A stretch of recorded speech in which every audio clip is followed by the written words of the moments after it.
Türk milletinin karakteri yüksektir. Türk milleti çalışkandır. Türk milleti zekidir.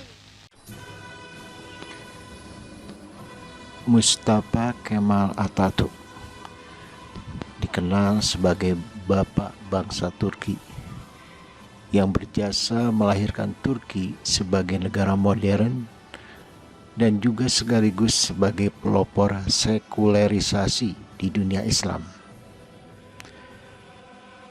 Mustafa Kemal Atatürk merupakan seorang panglima sekaligus seorang revolusioner yang berperan besar dalam pendirian Republik Turki.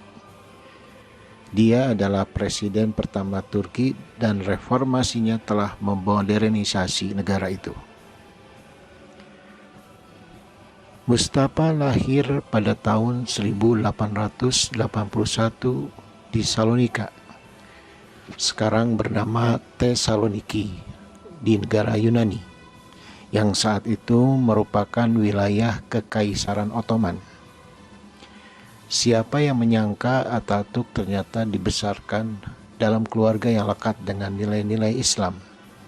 Sebagai seorang pemuda, Mustafa Kemal Atatürk terlibat dengan Turki Muda, sebuah kelompok revolusioner yang menggulingkan Sultan pada tahun 1909. Selain itu, Atatürk pernah mengenyam pendidikan militer di sekolah menengah hingga perguruan tinggi. Pendidikan militer inilah yang kemudian membentuk pemikiran-pemikiran Atatürk saat dewasa. Mustafa Kemal Atatürk menjadi komandan pos tentara Utsmaniyah dari tahun 1909 hingga 1918.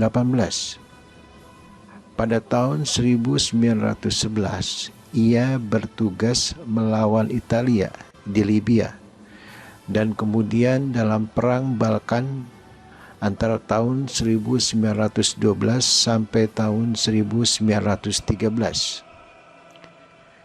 Dia membuat reputasi militernya dengan memukul mundur invasi sekutu di Dardanelles pada tahun 1915. Mustafa Kemal Atatürk pernah diasingkan, namun dalam pengasingan politiknya, ia terus merawat cita-citanya untuk melakukan revolusi di Turki. Pada tahun 1924, gerakan Mustafa Kemal Atatürk menghancurkan Khilafah Utsmani dan menggantikannya dengan Republik Sekuler Turki. Banyak tokoh Islam yang mengecam penghancuran sistem khilafah tersebut. Namun, ada pula yang memuji Atatürk sebagai tokoh yang bisa melepaskan Turki dari dogmatisme. Mustafa Kemal Atatürk memimpin perang kemerdekaan Turki dan menandatangani perjanjian Lausanne pada tahun 1923 yang menjadikan Turki sebuah republik. Negara Turki kemudian mulai terbentuk menjadi Turki modern dengan nilai sekuler seperti saat ini. Sebagai presiden pertama, ia mendapat gelar Atatürk atau Bapak Bangsa Turki. Mustafa Kemal Atatürk mengganti alfabet Arab dengan alfabet Latin, memperkenalkan kalender Gregorian dan mendesak orang Turki untuk mengenakan pakaian barat. Ia juga melakukan industrialisasi, mendirikan pabrik-pabrik milik negara di seluruh negeri serta membangun jaringan kereta api. Banyak undang-undang baru untuk menetapkan kesetaraan hukum antara jenis kelamin. Mustafa Kemal Atatürk menghapus undang-undang cadar perempuan dan memberi perempuan hak untuk memilih. Meskipun dia yakin sedang memajukan negara, tidak semua reformasi Mustafa Kemal Atatürk diterima dengan hangat. Kebijakannya tentang sekularisme negara sangat kontroversial, dan dia dituduh merusak tradisi budaya yang penting. Pada tahun 1934, ia memperkenalkan nama keluarga di Turki, dan dia mengambil nama belakang Atatürk yang berarti Bapak Turki. Atatürk meninggal pada 10 November tahun 1938 karena sirosis hati.